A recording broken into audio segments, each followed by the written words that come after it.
안녕하세요. 장수 신농 영농조합 법인 대표를 맡고 있는 전대호입니다. 너무 오랜만에 인사드려서 죄송하게 생각합니다. 다들 24년 무더운 추석 전 홍로 수확은 잘 하셨는지 모르겠습니다. 추석이 빠르기도 했고 무더운 날씨가 지속되면서 착색에도 굉장히 어려움이 많았던 한 해였던 것 같습니다.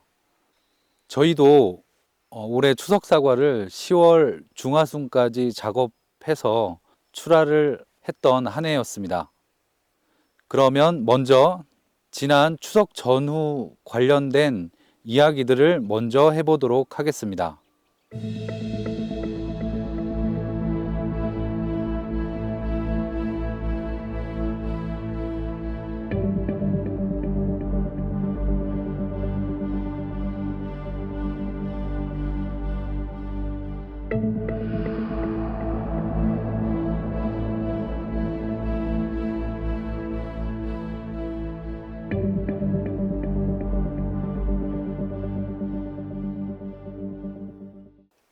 지금 보신 사진은 지난 추석 전후로 하여 제가 겪었던 사진들을 보고 오셨습니다.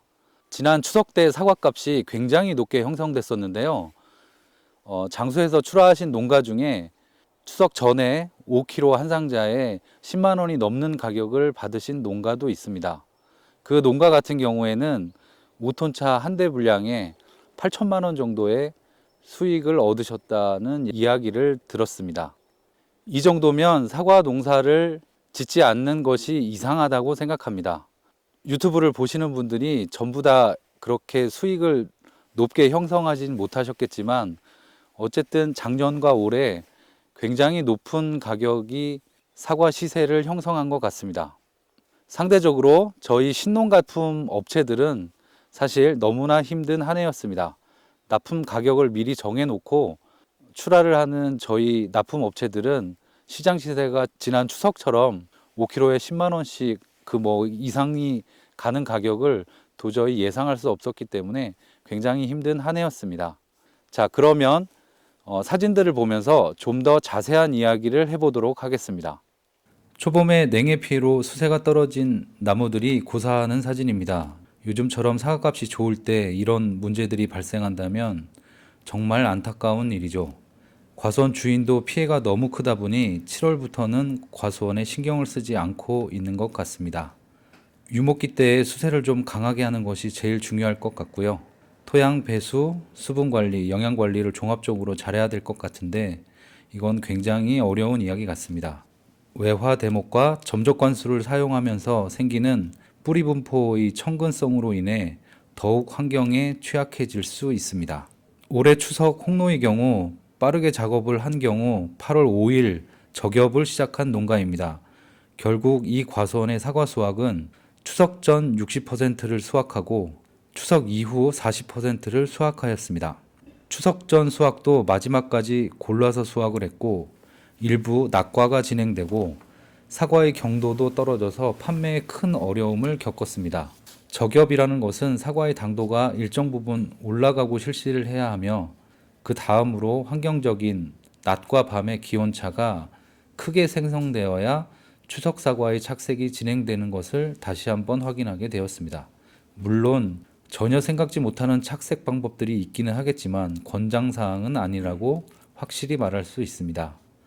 한두 해 농사짓고 만다면 모르겠지만 그 지역의 사과 브랜드와 사과 전체적인 이미지를 떨어뜨리는 방법은 확실히 근절되어야 된다고 생각합니다.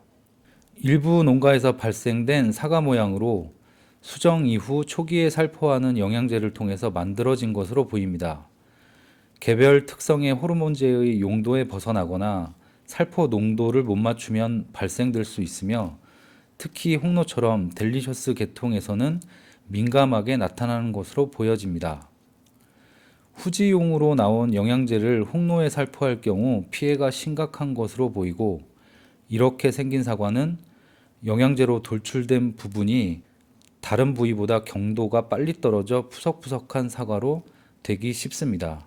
그리고 모양 자체가 소비자들에게 많은 크레임이 발생됩니다. 홍로에서 변이된 조기 착색 홍로 품종에서 일부 나타나는 바이로이드로 수확을 해봐야 정확하게 나타나기 때문에 피해가 굉장히 큽니다. 아마도 묘목 회사에서는 빠른 번식을 위해서 기존 나무에 고접을 붙여서 접수를 생산하는 것 같습니다. 홍로의 경우 고접을 붙이면 바이로이드 발생이 상당수 나타날 수 있는 확률이 있습니다. 홍로 선발종을 심으실 때에는 묘목상과 계약을 할 경우 특수 조항을 만들어서라도 나중에 피해가 없도록 사전에 조심하는 것이 좋을 것 같습니다.